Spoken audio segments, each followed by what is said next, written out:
Good morning, everybody. Welcome to another Sunday at Unity. Welcome on in. If you want to find your seats and then rise from them, if you'd like to sing with us, we're going to start with a song.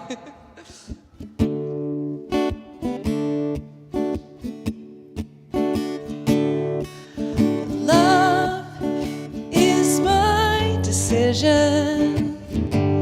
It's up to me to give of my heart. Love is my decision. No one else can tell me to start. And once I decide to change my mind, God will show me how. Love is my decision right here and now. Love is my decision. It's up to me to stand on that bridge. Love is my decision. No one else can make me forgive. And once I decide to change my mind, God will show me how. Love is my decision right here and now. Love is my decision. It's up to me to give of my heart. Love is my decision. No one else can tell me to start. And once I decide to change my mind, God will show me how. Love is my decision right here and now.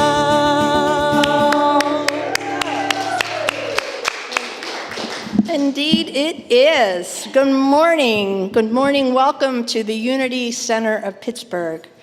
We're glad you're here. It's great to see all your smiling faces and lovely voices. We want to thanks again to Lucy Clabby and Maya Shadow for this fabulous music. Now and to come, we have some great songs lined up for you. I'm Reverend Patti Perhacs. I'll be leading our service today. And we have our dear friend, Doug Knueven, who will be speaking and presenting his message on Jesus the pattern. And for those who may be new and don't know Doug has a deep understanding and knowledge, a student for much of his life of the Edgar Cayce material. So he brings a really great perspective and deep knowledge of that. So we're looking forward to that as well. So for those who are new to Unity, what is Unity? Unity is an empowering new thought, philosophy, spirituality, and basically the defining factor is that we come to an understanding that God is the truth of who we are. He's not apart from us. He's not up on a cloud somewhere. He's not judging us. He's not making our lives difficult. We're here to have an experience in this life, in this world, and to bring forth those teachings of Jesus, who became the Christ, and that is that presence of unconditional love. And we achieved this by our unity with Spirit, with God, with divine mind. And that's how we go about our lives and how we bring forth our practice of unity. So let's now take that into prayer. If you will, go within. Take a deep breath. Let's open and surrender in this moment to that perfect presence of that one creator, that one light that shines to us, through us, for us, guides us, leads us, provides wisdom, divine understanding, release, healing, wholeness, creation. As we sit in that presence of that one loving force, we imagine in our minds this beautiful light going out through the world. As we give thanks for this day and for all those individuals we acknowledge are on the path just like we are. And we bring love, because it's our decision, right here and now, to those individuals. May they awaken in that high expression of light. May they develop an understanding of compassion and wisdom and bring it forth in a loving manner throughout their life. And let us affirm peace prevailing throughout our world. Let us see children and adults alike with enough to eat and a place to live, and affirm that they are cared for in body, mind, and spirit, and know, without a doubt, the presence of God is everywhere. And so it is. So we have a few announcements, and you can come in if you like. It's good to see you. So every Sunday after service, when Renee Galuski is here, she offers Reiki. And Renee, if you want to just raise your hand, if you're interested in some Reiki after service, just have a chat with Renee and she'll take care of you. For those who aren't familiar, Reiki is a universal life force energy, really. It's spirit moving through to help you release those things that might be blocking you. Now, next.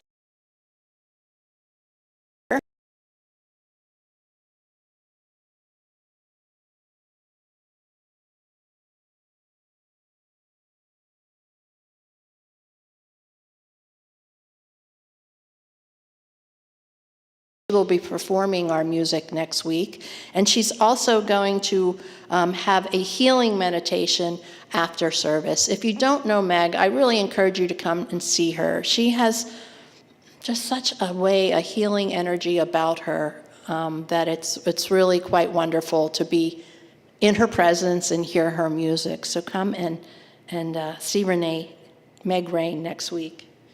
And then the following week, we have a celebration with Reverend Arlene, but we're sad to see her go. She is retiring, and she's brought so much to Unity over this past year. I'm sure, like me, you've really enjoyed her presentations, her presence, that stoic wisdom, and great sense of humor that she would bring to a Sunday message. And I know I'm not alone when I say we're going to miss her. So please come out on the 26th for service, have a piece of cake, give her a hug, wish her well. And if you care to and can, stay a little longer, because she's going to speak on a workshop called Aging is Not for the Faint of Heart. And who doesn't know that, right? As Betty Davis said, aging isn't for sissies. So we'll see you next week and the following week. Okay, let's move on. So who are new visitors today? Okay, well, that's great. We're glad you returned. So let's take a few minutes. This is where we have our greeting, and really 2 to 3 minutes to say hello to those people around you and share your heart of love.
Okay. We do love to chat. That's all good. Great people here at Unity, and we do open our hearts to everyone. So come in sometime, okay? All right, so let's light the Christ candle, or the Unity candle. And we do this every week as part of our rituals. And I do this at home too. I light a candle for meditation. Sometimes I light it just to cleanse the room or the house or me. Not that that ever is needed. But it reminds us of that light, that one light of the Spirit of God that shines through us and is always ever present for us. So let's read our vision and mission together, right after we affirm with great awareness that the Christ in me is awakened now. Together, the Christ in me is awakened now. One more time, with gusto. The Christ in me is awakened now, and so it is. So our vision, please read these with me. We envision a spiritually awakened world flowing with divine love. We are an inclusive, loving, growing community dedicated to teach, inspire, and practice positive spiritual living. Let's have some music.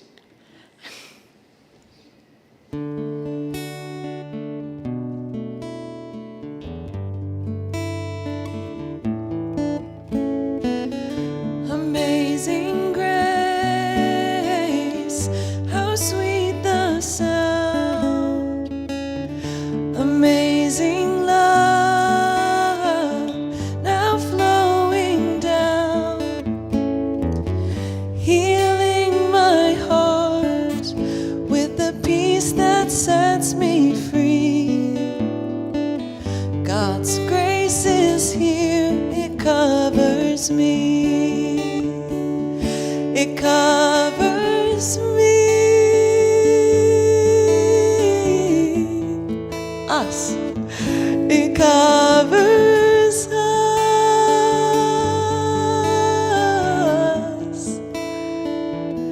It covers us.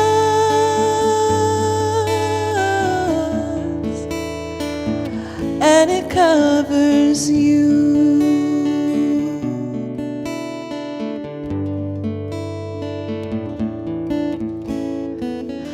Amazing grace, how sweet the sound. Amazing love, now flowing down, healing my heart with a peace that sets us free. God's grace is here, it covers us. It covers us.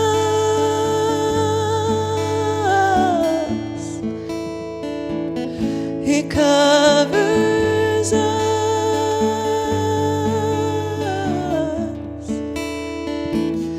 It covers us.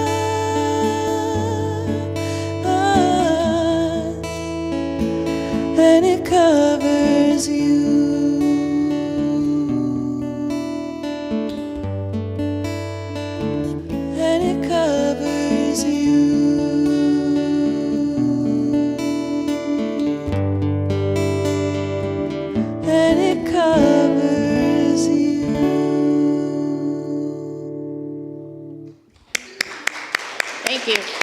Thank you very much. And now I'd like to invite John to come up and read the daily word. John Brothers.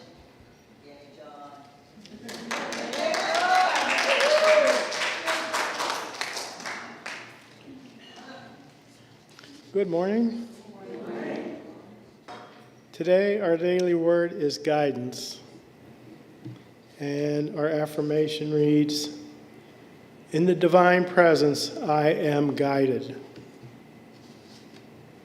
Divine guidance is not only found in burning bushes or mind-blowing revelations.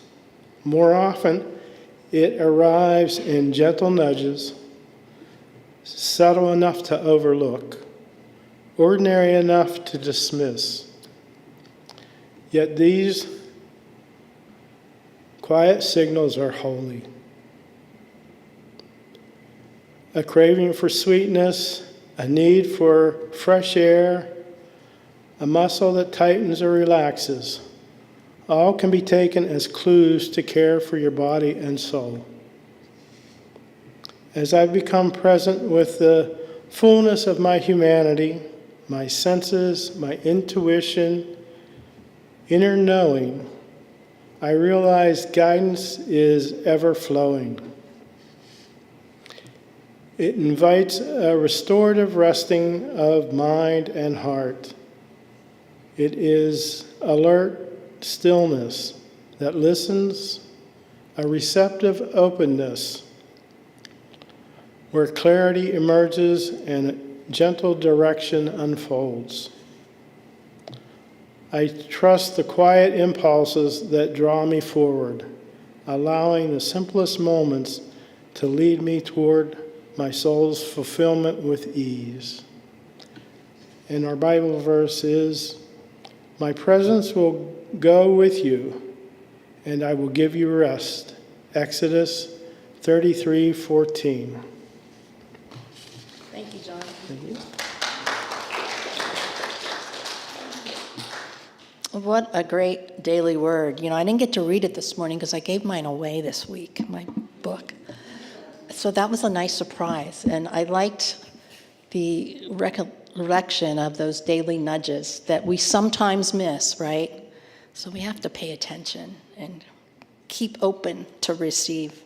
So let's say together, if we can go back one slide, thank you, and affirm,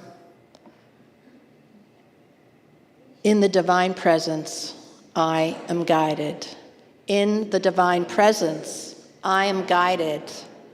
In the divine presence, I am always guided.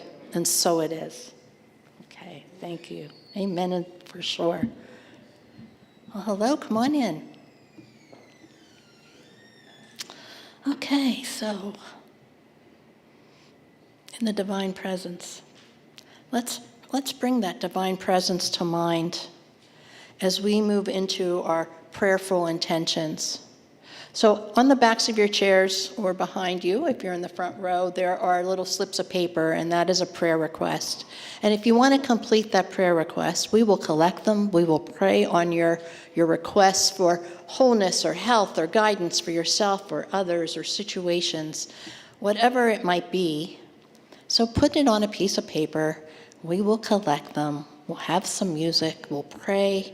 And then we will send them to Silent Unity, where they will be prayed upon for an additional 30 days. So if you want to complete those, and then Jan is going to collect them for you. And Dorothy's going to help her. Thank you. We can have some music.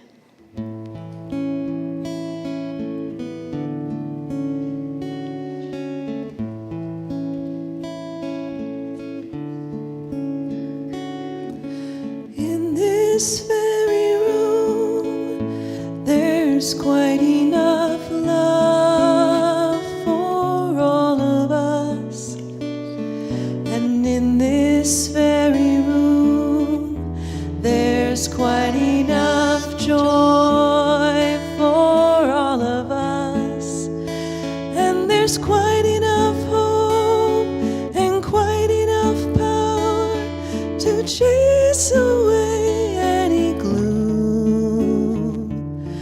for spirit, one spirit,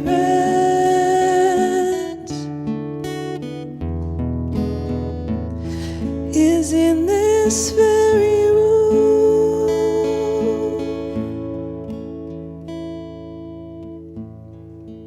Spirit is in this very room. We feel your presence. We acknowledge the light that flows through us, the guidance that comes to us as we take great care to bring forth those situations and those people who need healing or light or wholeness or just a little extra strength.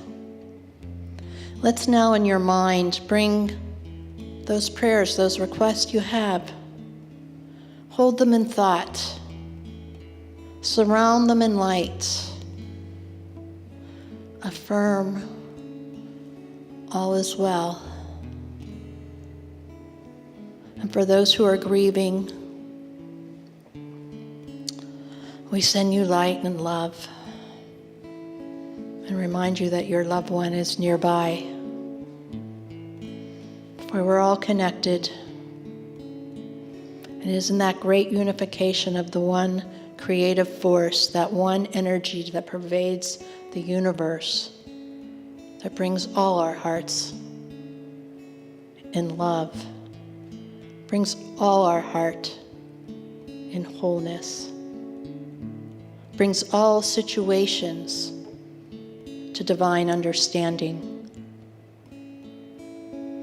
We give thanks for those prayer requests and those people who offered out those prayers.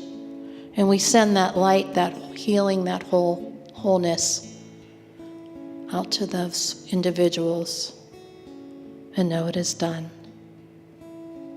at the right time, at the right moment. And so it is.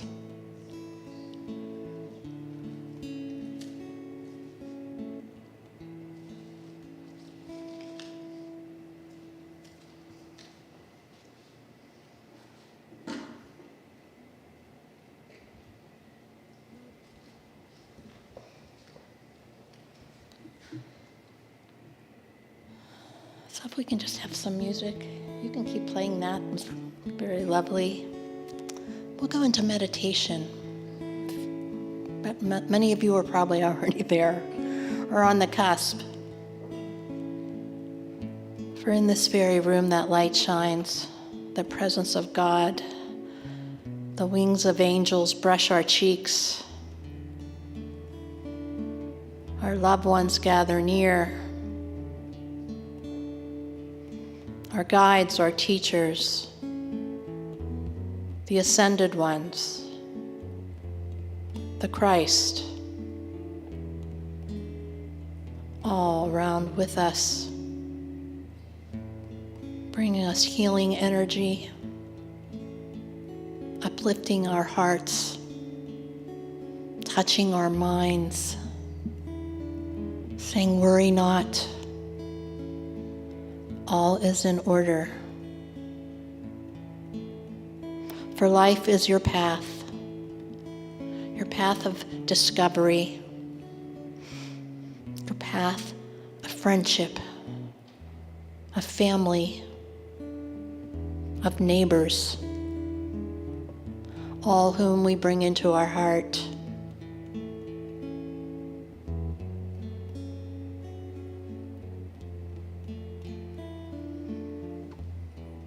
I leave you here now, centered in the calm and the peace of that one love, as you listen to the inner whisper of your higher mind.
Give thanks for that inspiration.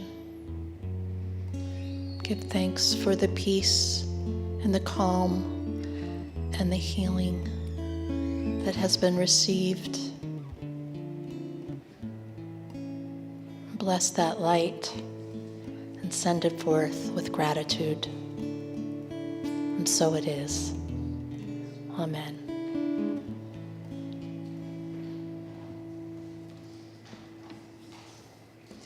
Thank you, Patti. All right. Now that we're all in a lovely reverie, I'm going to ask you all to jump for joy with us.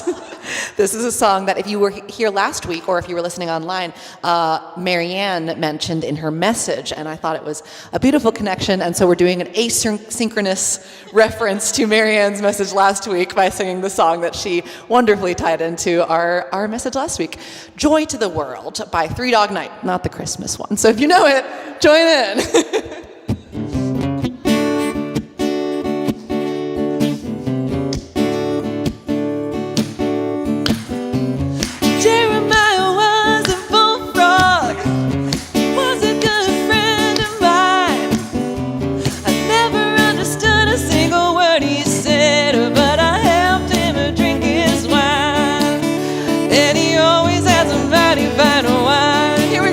Singing joy to the world, all the boys and girls, joy to the fishes in the deep blue sea, joy to you and me. If I were the king of the world, I'd tell you what I'd do. I'd throw away the cars and the bars and the wars and make sweet love to you. Singing joy to the world, all the boys and girls, joy to the fishes in the deep blue sea, joy to you and me. You know I love the ladies, all the above my fun. I'm a high-flying liar and a rainbow rider, a straight shooting son of a gun. I said a straight shooting son of a gun. Here we go. Joy to the world, joy to the world, all the boys and girls. Ooh. Joy to the fishes in the deep blue sea. Joy to you and me. Ooh, joy, joy to the world, all the boys and girls. Joy to the fishes in the deep blue sea, joy to you and me. Joy to the fishes in the deep blue sea, joy to you and me.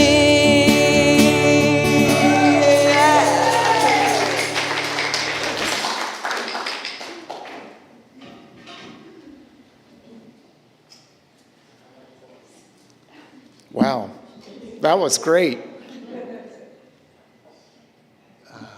I'm looking for the remote. Aha. And turning it on. That's a good thing. Good morning. And I have to say, I really appreciate the choice of a song by Three Dog Night to bring on the holistic veterinarian. So thank you for that. This morning, we're going to talk about Jesus as the pattern. And I think that there are some Christians out there who think that Christ is Jesus' last name, right? Jesus Christ. And they don't necessarily realize that the Christ consciousness is the consciousness that the man Jesus was able to manifest in his life. And I believe that that is one of the ways that Jesus is a pattern for us. He embodied the Christ consciousness. And I also want to point out that if you read the Gospels, there is no place in there where Jesus said, "Fall down and worship me."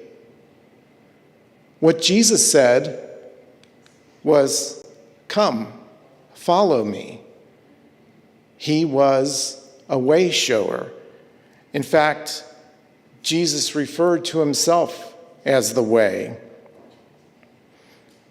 And the early Christians called themselves the followers of the way.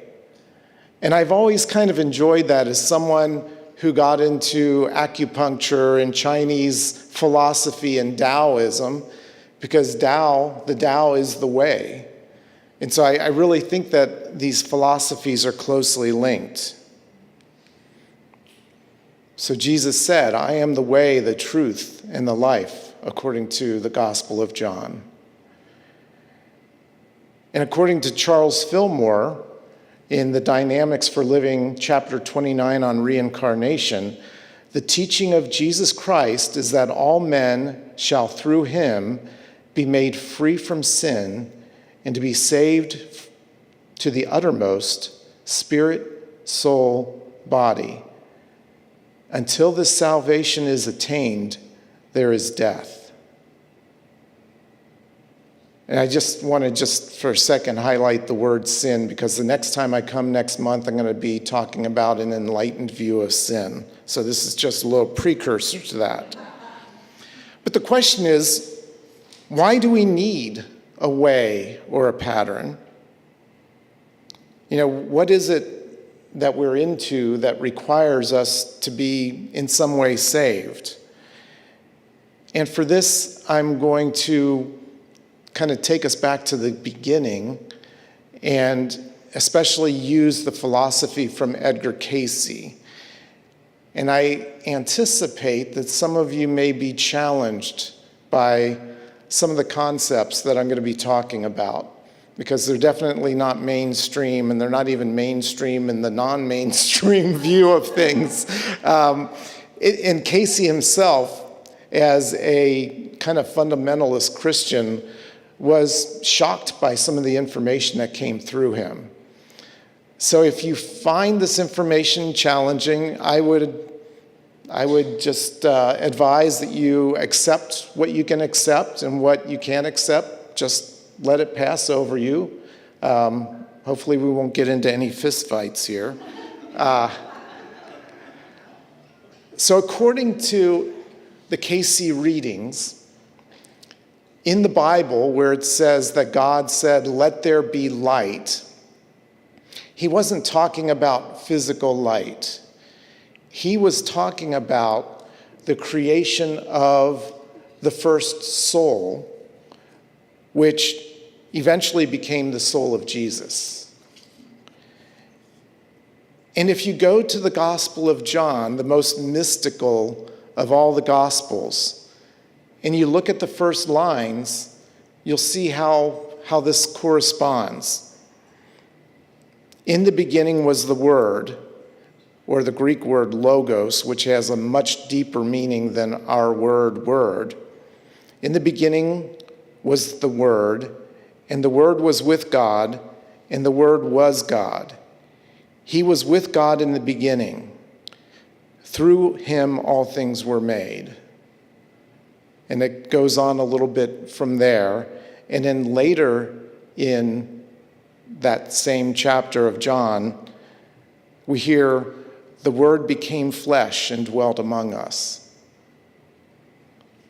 So there is definitely a parallel between how Cayce is explaining this "let there be light" phrase in the Genesis, the first chapter of Genesis. And it actually makes more sense of this line as well. So in Genesis again, chapter 1, God, or Elohim, said, "Let us make man in our image." I mean, if there wasn't someone else there, then who was the us? From the Cayce perspective, this Jesus' soul and God were working together to co-create the rest of us. And according to the Cayce philosophy, these souls were created male and female. So the sexes weren't divided at this point. And this created kind of a spiritual Big Bang. All of the souls were created at the same time, at the beginning. And these were sparks of the divine. We were meant to be co-creators and companions. God sought companionship and to express his creativity. And that's how these souls, all of us, came into being. And the soul consists of spirit, mind, and will. Spirit is the life. It is the life force that flows through us. And it's also the life that continues on after our bodies pass away. According to the Cayce readings, mind is the builder. Mind is that force of creativity that we all have and that we are endowed with so that we can be co-creators with the divine. And then the other thing that these souls were endowed with was free will. And the purpose for these souls, for us, is to come to know ourselves, to be ourselves, yet one with the divine. But this whole will thing is what was necessary for true companionship. Without free will, these souls would have just been automatons. In fact, the angels, according to the readings, the Cayce readings, don't have free will. Man is a very unique being in this cosmology because of free will. And with free will, that's the power to choose our thoughts and our actions. And it's what has led to our individualities. So free will allowed us to think differently than God. And this caused a realization of ourselves. And at first this was a good thing. We were kind of going along, kind of mimicking God, and eventually we're kind of inching away from God a little bit, but we were running in parallel with God, and then came the separation, or the fallen angels. And this fall of these souls was really just an illusion, because you can't be outside the whole. The divine is the whole. It is within which we move and breathe and have our being. So it was really just an illusion, and it's still just an illusion that we have this separation from the divine. This fall, according to the readings, happened in spirit before it happened in physicality.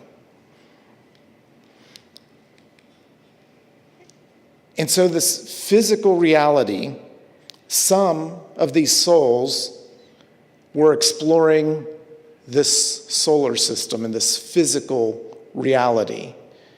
Only some of the souls came to the earth plane. And we started by just kind of observing what was going on down there on planet Earth. And after a while we thought, oh, that looks kind of fun. I wonder what it would be like to experience that. And so the souls kind of dove into the creatures of the earth and then kind of dove back out. And they were especially interested in this whole procreation process. And eventually, this realm that was meant to be a workshop became a playground. And these souls started using their own creative energies to actually become one with these animals. And they created very strange beings. We became entangled and entrapped. And we're all aware of the mythologic creatures that are part human, part animal. According to the readings, This was a very real thing that was reflected in later mythology. And you can see this idea around the world in different cultures, different images of part human, part animal. And the readings would even say that enchanted forests were a part of this process that was going on with human souls becoming enmeshed in matter.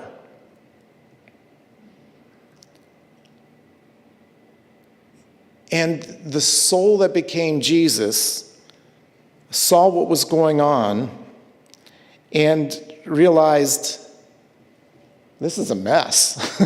Something needs to be done. These souls are encased in flesh bodies that won't allow them to evolve as they need to evolve. And so the soul that became Jesus came up with a plan. And with God as a co-creator, they came up with a plan to perfect a human body.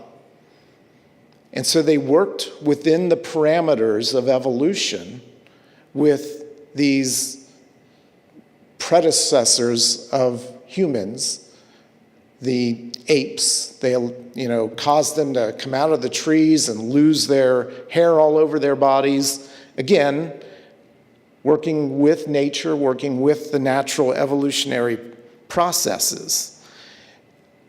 And they perfected the body, and then they came into a body that was meant as a vehicle not only for interacting with the earth plane, but also interacting with the spiritual plane. So having the spiritual centers, the chakras, as a touch point between the heavenly and the earthly existence of these beings, these new humans. So then we get to Genesis chapter 2. Now you'll notice in chapter 1, man was already created, right? We will make him in our image. Well, now there's a second creation going on. And if you look closely, the name of God changes. So in the first instance, it was Elohim, or God. And now it's the Lord God, Yahweh Elohim. The farther we got separated from the divine, the more our perception changed, and the more our understanding and the forgetfulness came in. So the Lord God formed man from the dust of the earth. This was Adam. And according to the readings, Adam is really representative of a soul group. Because of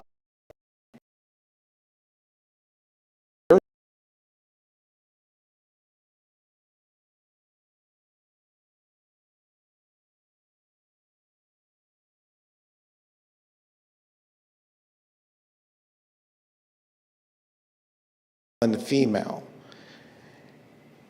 So Jesus was the first Adam.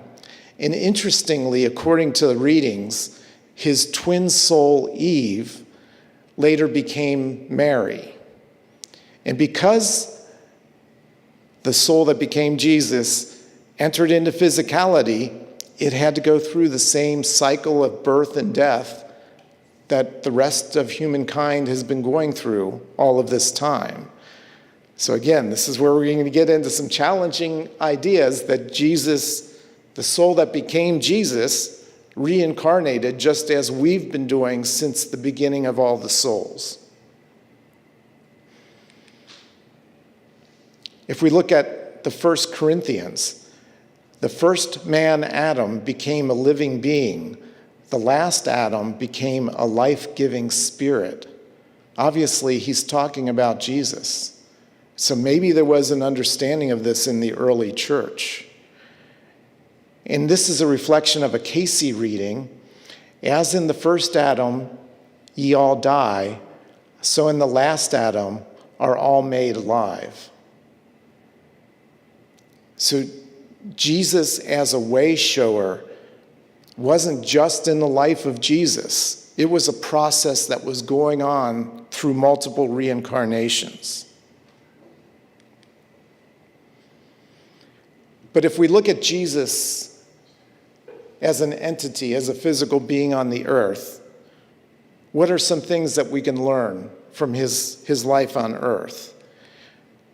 Cayce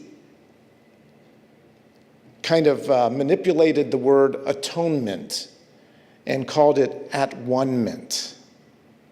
That the process of atonement is also a process of acknowledging our oneness with the divine.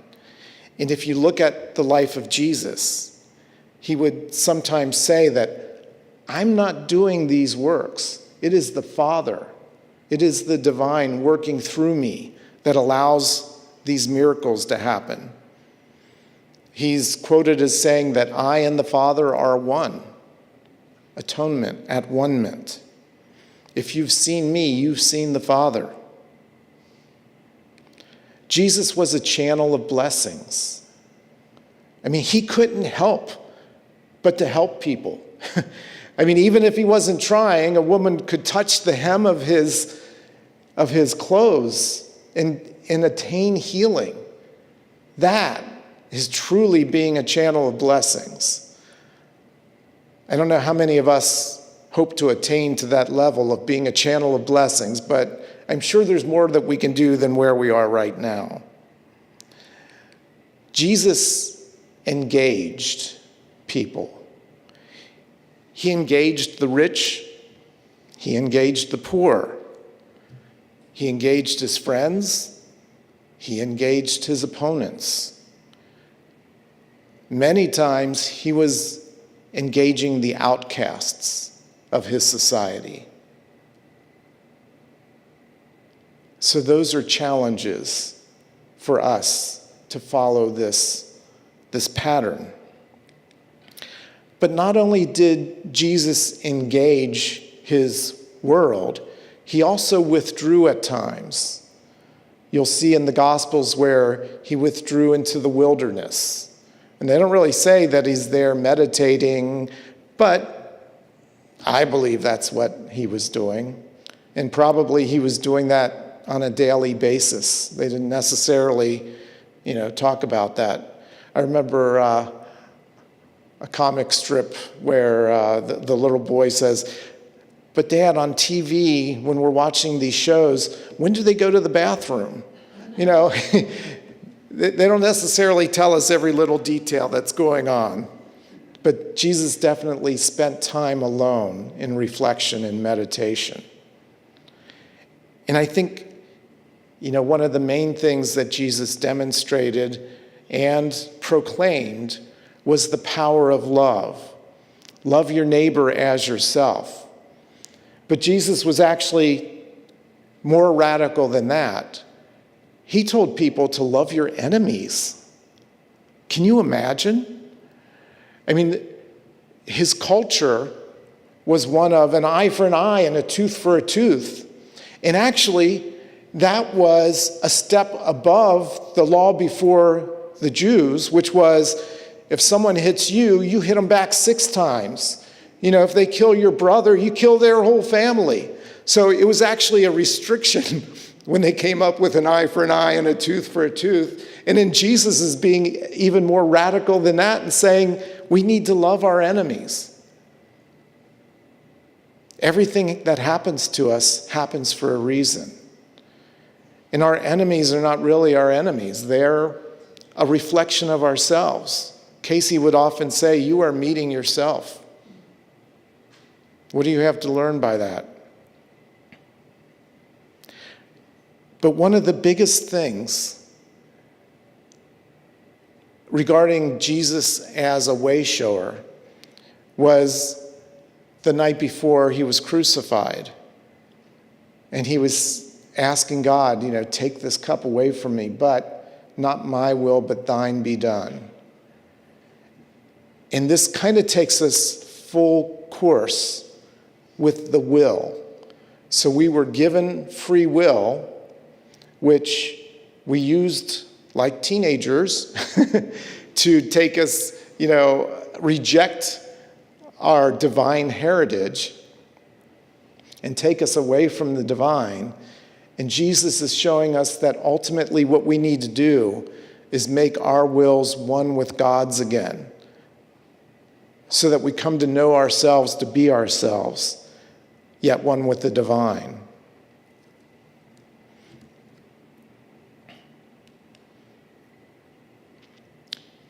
And what about this crucifixion? What was the lesson there? According to Cayce, so do we show forth that we would crucify the flesh, that the spirit of him may be made manifest in this material world. It's painful.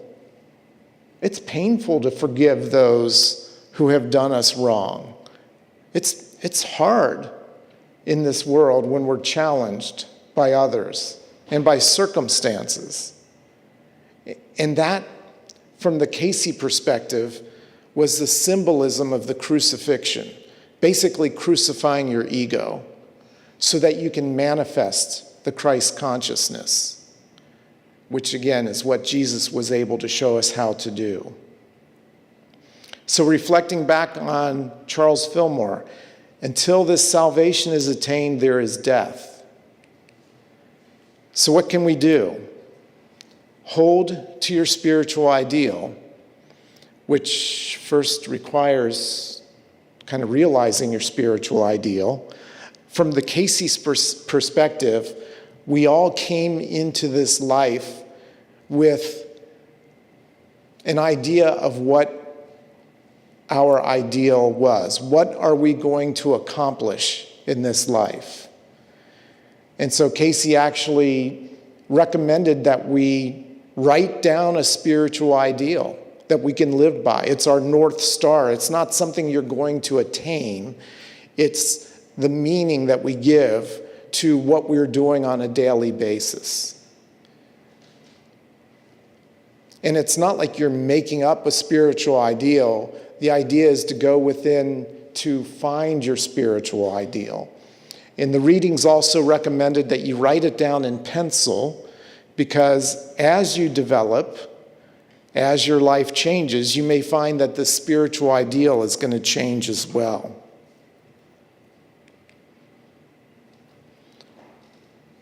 Another thing we can learn from Jesus is to see the divinity in every person that we meet.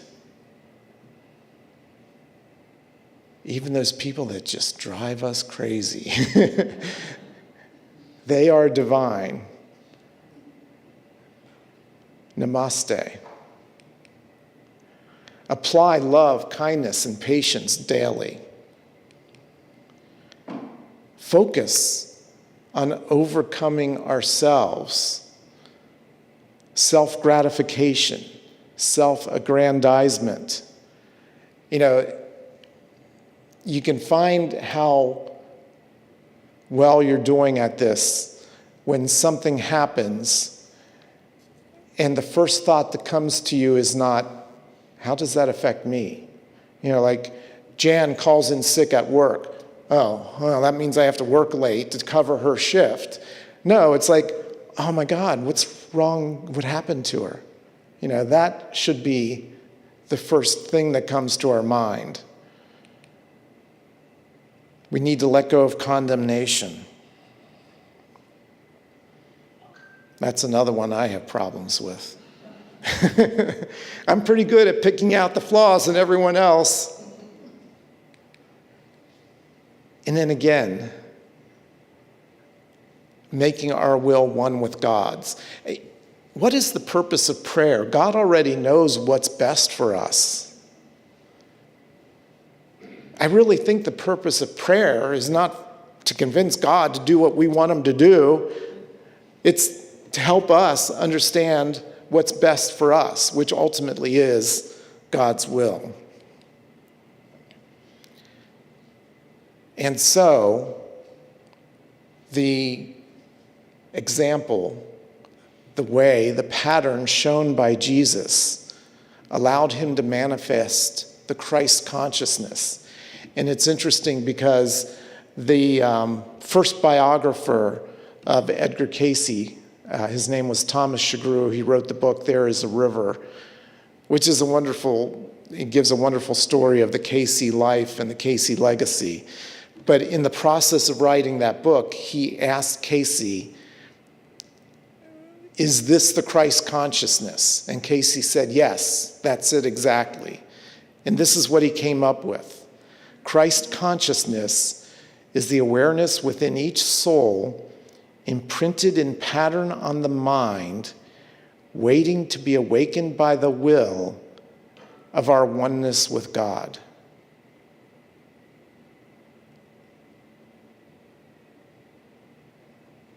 The awareness within each soul, imprinted in pattern on the mind, waiting to be awakened by the will of our oneness with God.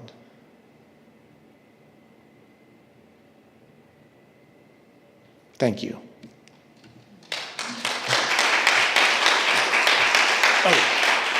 You know what? I just wanted to have a couple quick reminders.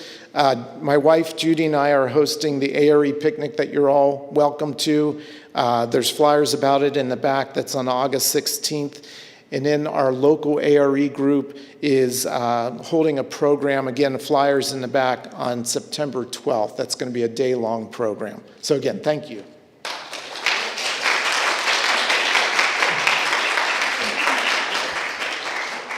Thank you, Doug. I love when this happens because we never plan for this, but the music and the message always go so perfectly together. I wasn't even supposed to be here this week. I picked this song out yesterday, but you brought us back to Genesis, you brought us back to the pattern, so we're going to sing Circle of Life. Sing with us if you know it.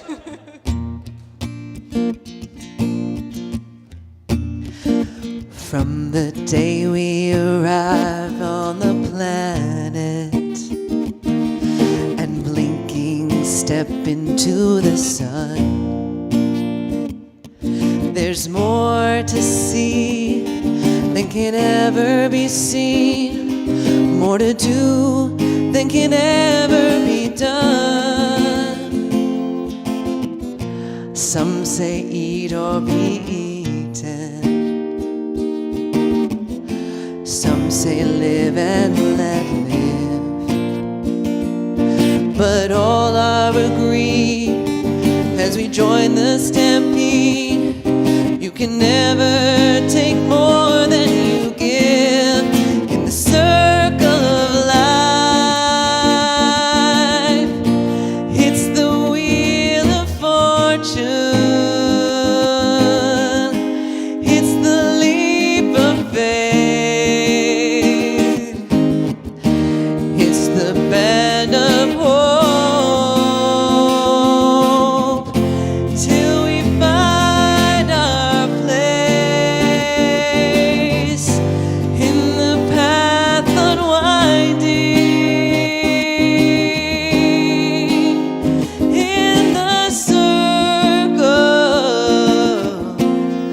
The circle of life.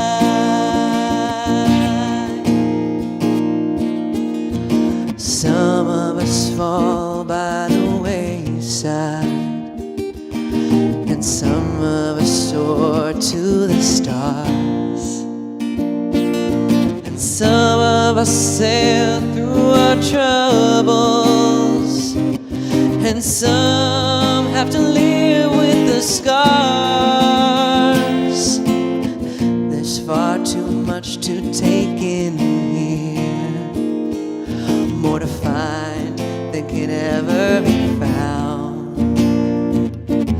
But the sun rolling high beneath the sapphire sky keeps great and small in the endless round, in the circle of life. It's the wheel of fortune, it's the leap of faith, it's the band of hope.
And thank you for that wonderful message, Doug.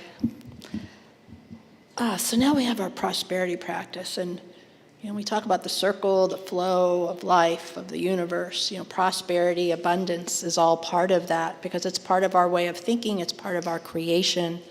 And that's why when we give and we collect donations, we want to think about what is our mindset, and having and holding that recognition that we're grateful. We're grateful for all that comes to us, all that flows to us, not just financial prosperity, but all the prosperity of friends and family, of nature, of each other, of the Unity Center of Pittsburgh, and all that is shared here. So when you pull out your donation today, we ask that you do so with that awareness of God is abundant and flows through me abundantly, and the understanding that money and all the gifts of the kingdom flow through me and to me in abundance. So take your donation and say the prosperity prayer with me now.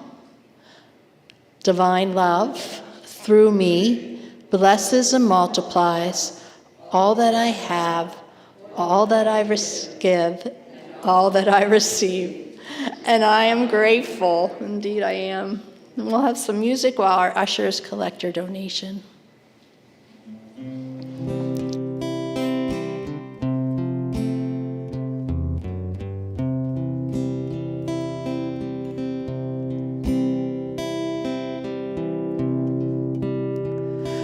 When I pray, I feel my heart go deeper, my heart go deeper into my God. When I pray, I feel my heart go deeper, my heart go deeper into my God. Right here, right now, right where I am, I pray.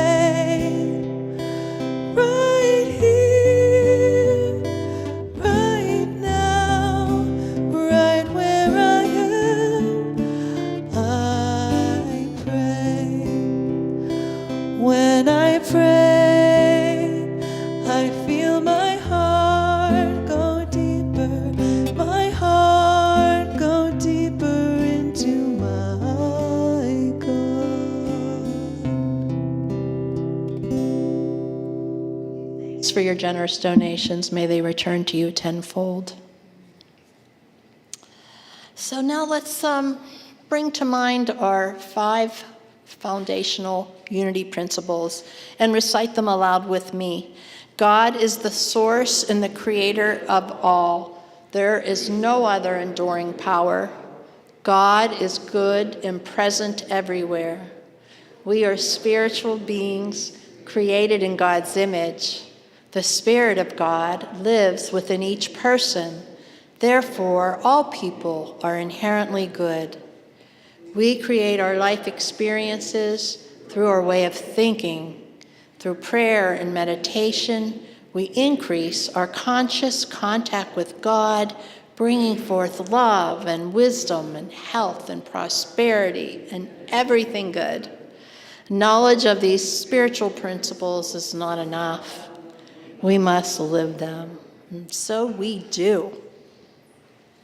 So I think we're going to have our closing song. If you all rise, and if you'd like, you can hold hands. We're just going to have lines across the room. We're not making a circle, just lines across the room. And we'll have let there be peace on earth, or now there's peace on earth, and then we'll have our closing prayer. Now there is peace on earth, and it has begun with me. Now there is peace on earth, the peace that was meant to be, with God as creator, family all are we. Now we walk with each other in perfect harmony.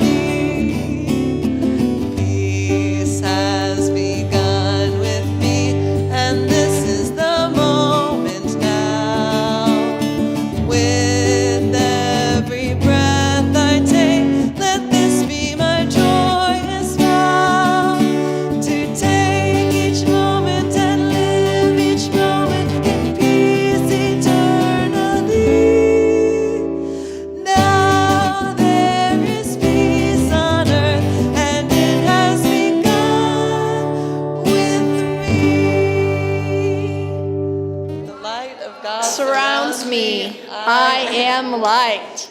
The love of God enfolds me. I am love. The power of God protects me.